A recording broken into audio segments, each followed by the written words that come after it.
Hi!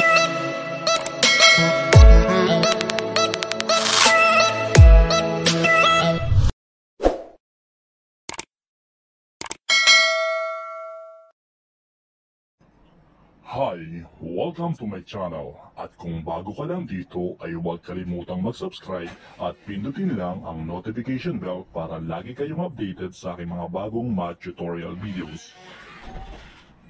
Magandang araw mga bata! Ang pag-aaralan natin ngayon ay tungkol sa addition and subtractions of similar fractions and mixed numbers.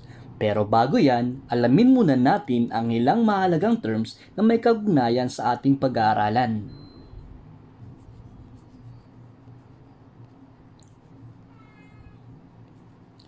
Fractions.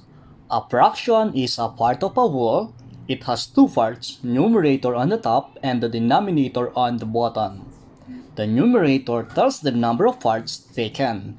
The denominator tells the number of equal parts of a whole is divided. There are some basic terms to consider such as the following. Proper fractions. A fraction less than 1 with the numerator less than the denominator such as 1 over 9. Ibig sabihin, mas mababa ang numerator sa denominator. Improper fraction. A fraction whose numerator is greater than 1 or equal to 1 such as 12 over 5. Ibig sabihin naman, mas mataas ang numerator sa denominator. Mixed fraction. A fractions that have a whole number part and a proper fraction part such as 1 and 1/2 and 10 and 2/5. Ibig sabihin, ang mixed fraction ay pinagsamang whole number at proper fraction. Equivalent fraction are fractions that have different numerator and denominator but are equal to the same value such as 3 over 9 and 1 over 3.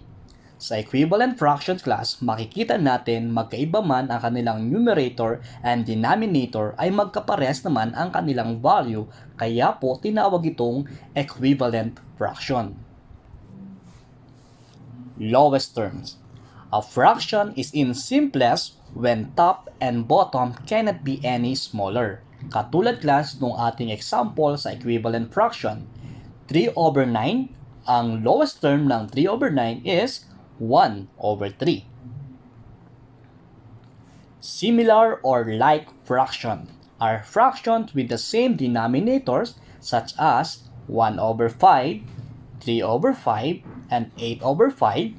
Pwede rin class na 2 over 5, 7 over 5. Lahat ito ay tinatawag nating similar fraction.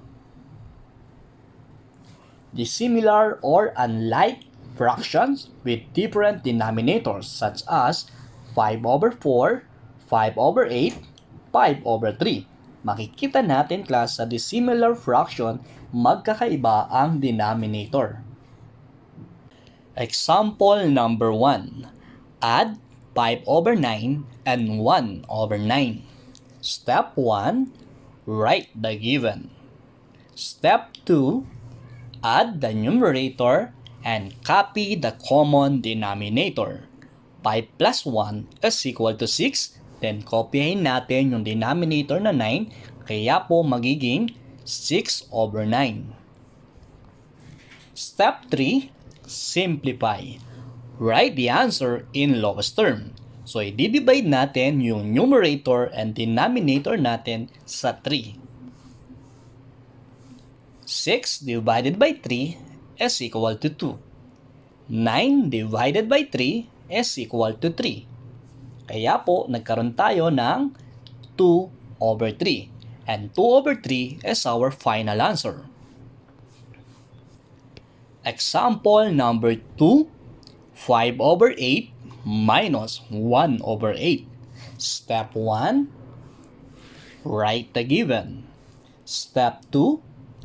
Subtract the numerator and copy the common denominator.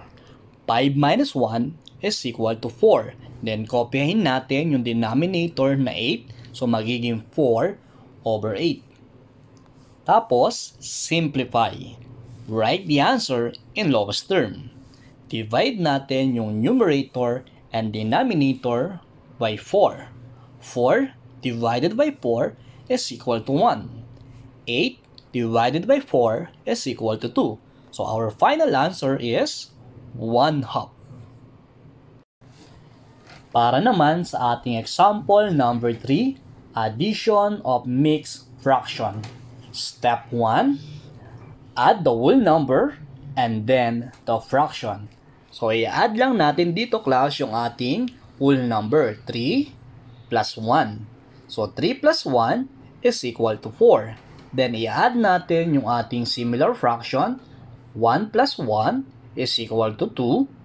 Then copy the same denominator is equal to 4. Then step number 2, simplify, kukunin lang natin yung lowest term ng ating fraction. So i-divide natin yung 2 over 4 or yung numerator and denominator by 2. So 2 divided by 2 is equal to 1 and 4 divided by 2 is equal to 2. So our final answer is 4 and 1/2. At para malaman natin kung meron kayong natutunan ngayong araw, sagutan ang mga sumusunod. Number 1, 2/3 minus 1/3. Number 2, 5 and 1/12 plus 3 and 1/12.